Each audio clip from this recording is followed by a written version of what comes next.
Hey, so I made another video, or I'm making another video. Yeah.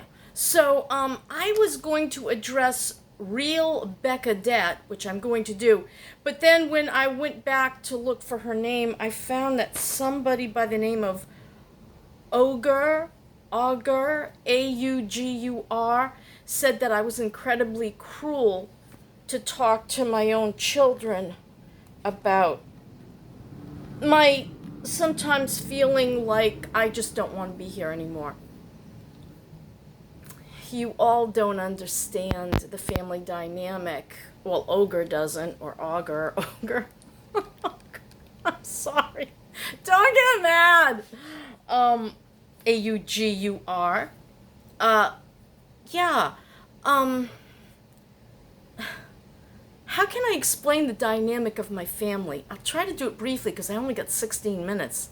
I got too much going on my phone. I need water too. Wait a minute.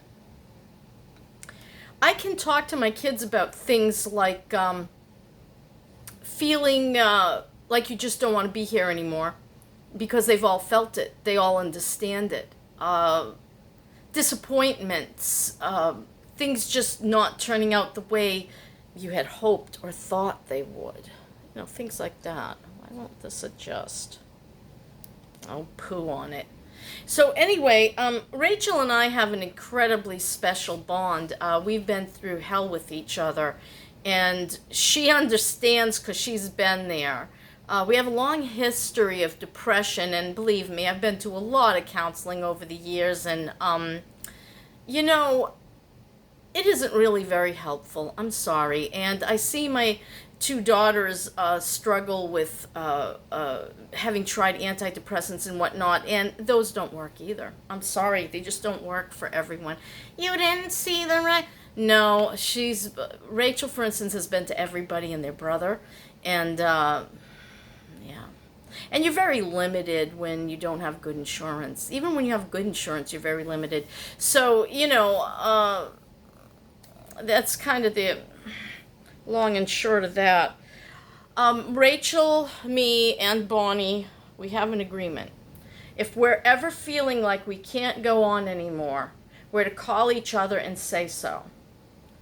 A lot of power is taken out of that thought when you admit it. And when someone says, that's just not a good enough reason, you're going to have to come up with something new. And I'm like, all right, I'll get back to you on that. It's just the way we roll. It's the way we are. I don't know how else to explain it.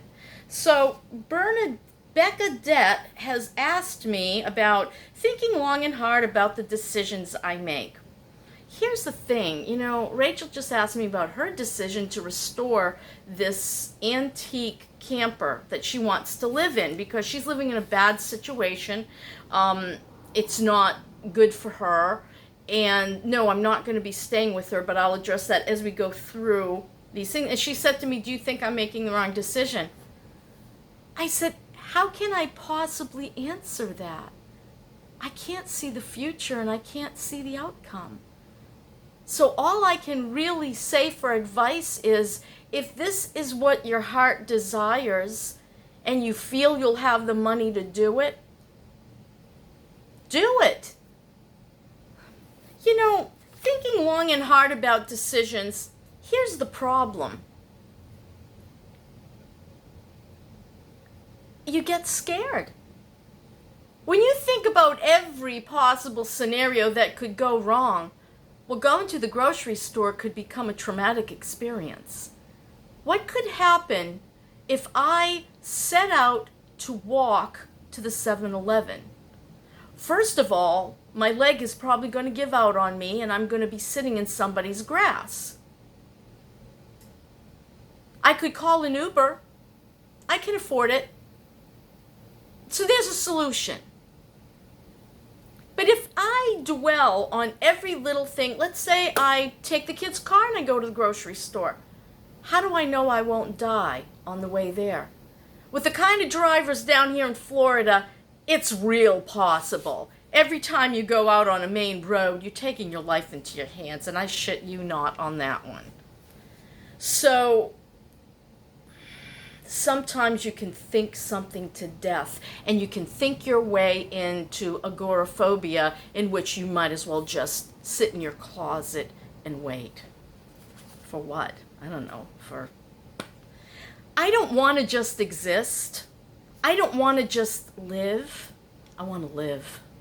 I want to live, and I want to see, and I want to experience, and I want to know. I want to know what I'm made of. How much guts do I have? How daring am I?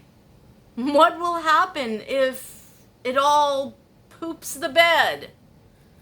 I don't know. I guess I'll find another avenue. Worst case scenarios. Financially, physically, emotionally. I don't know if I can handle all of that. I don't know if I can handle making dinner tonight. Financially, emotionally, and physically. Come on. Are you serious? I'm really glad you think everything out. I hope you have a very big bank account, because you need that in this world, because you can, the best laid plans of mice and men, yeah, they can go really awry. They can just go totally down the shitter. I'm sorry, I'm going to use the words I prefer to use. Going to Rachel's, this is important. Things could happen on the road. Right. Have I thought it out? Yes. What would I do? Well, I do have 100-mile tows. So I suppose the first thing I probably would do is have my vehicle towed to the nearest U-Haul. But first I'd call U-Haul. Then I would get a truck or van with the tow platform. And either, depending on where I am. But if I have a tow, okay, let's say I've broken down and I found a place to park in Louisiana. What am I going to do? I'm going to find out what town I'm in. Then I'm going to go on Facebook, and I'm going to go to Marketplace. And I have something to say about cheap mechanics, okay? I'll do that in another video. Let me write that down. Cheap mechanics video. Because everyone keeps saying things. Not everyone, a few people. And because I want to discuss that. Because I have a lot of experience with cheap ones and expensive ones. And I'd like to talk about that later. So, I'm broken down Louisiana.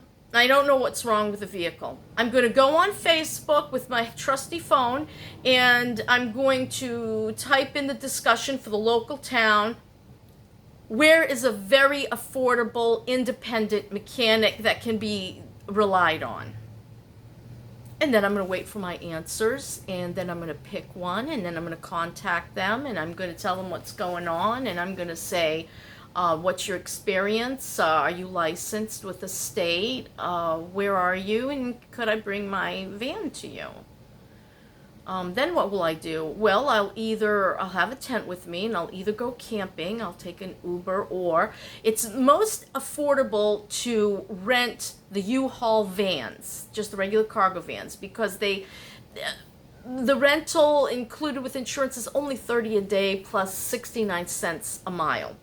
And if I'm local and I can find a little campground, I'll set myself up and I'll wait for my vehicle to be fixed. Do I have the money for it? Yes, I do. And I'm figuring it this way at this point. I'm going to spend what I have to fix that van. I've got too much emotionally, financially, and physically put into that van. That van and I are going to be the best of friends. And that's all there is to it. So, things happen once I get there. Once I get to Rachel's, what about that? Well, that's a loaded question, because she's bipolar. And we both know that there's going to be problems. And so she says, if you need to go away for a while, go camping, go driving, do what you have to do. And then when you're ready to come back, we'll work. We're going to work on ears. So in the daytime, once Alex, the person who actually has the apartment, she's just like sleeping in his living room. It's a very small place, so there's no room for me, and I'm not ever doing that to anybody. So I can sleep in my van in the parking lot. There's slumlords that own the apartment, so I can probably stay there indefinitely in the parking lot. People have done it before. So I'll say I break down there. I'll just sleep in the van till I find my mechanic, and I'll help her with ears. If she gets to be too much or I get to start getting irritated, I'll go camping. Maybe I'll go see the next state over. Maybe I'll go to Colorado and get high. I don't know. Things happen once I get there. Can I manage? You manage. Can you manage? I've been managing 60, almost 65 years, and it sucks a lot of the time. Some of this is, you say it's your own fault, but do we really know the outcome to a decision? We can marry someone, they could die a year later. Was it our fault for marrying them? Let's not be silly here. Where am I staying? In my van. On my own, pretty much. Lamenting all the time. Uninformed rash decisions? Occasionally, yes. That's me all over. Control? No. Smart decisions? No. Most people would say this isn't smart. I'm a poor widow with a very low income, and can I what those? Can I make those? Can I make smart decisions? I doubt it.